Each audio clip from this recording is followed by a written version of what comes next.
இந்த அருமையான நாளிலே கூட வசனமே உணவு என்ற நிகழ்ச்சியின் மூலமாய் உங்களை சந்திப்பதிலே பெரும் மகிழ்ச்சி அடைகிறேன்.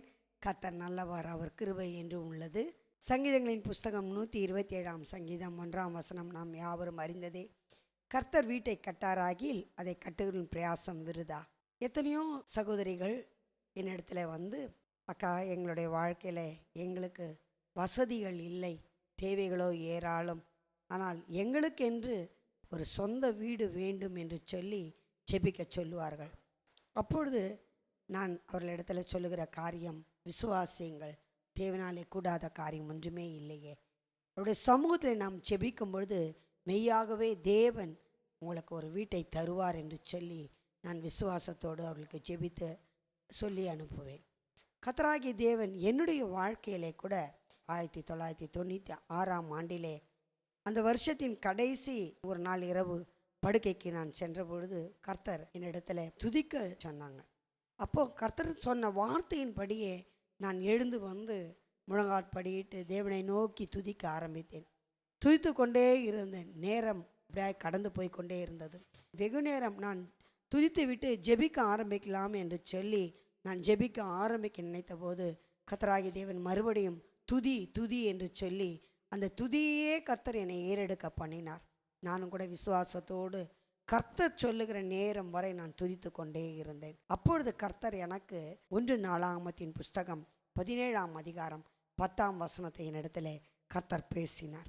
உன் சத்துருக்களை எல்லாம் கீழ்ப்படுத்தினேன், இப்பொழுதும் கர்த்தர் உனக்கு ஒரு வீட்டை கட்டுவார் என்பதை உனக்கு அறிவிக்கிறேன் என்று கர்த்தராகிய தேவன் சொன்னார்.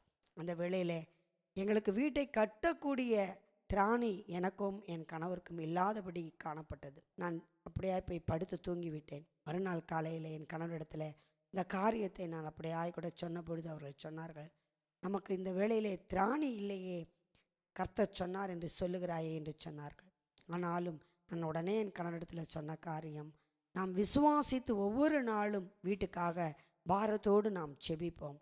கர்த்தர் நம்மை மெய்யாகவே அவர் சொன்ன வார்த்தையின்படி கர்த்தர் நமக்கு ஒரு வீட்டை கட்டுவார் என்று சொல்லி, அதே போல தேவனாகிய கர்த்தர் 1997 அந்த வீட்டை முடித்து பிரதிஷ்டை பண்ணி அந்த வீட்டுக்குள்ளே பிரவேசிக்க தேவன் எங்களுக்கு தயவு செய்தார்.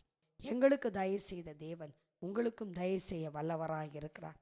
அவரை நம்புகிறவர்களுக்கு அவர் பெரியவராக இருந்த காரியத்தை நடத்துவார்.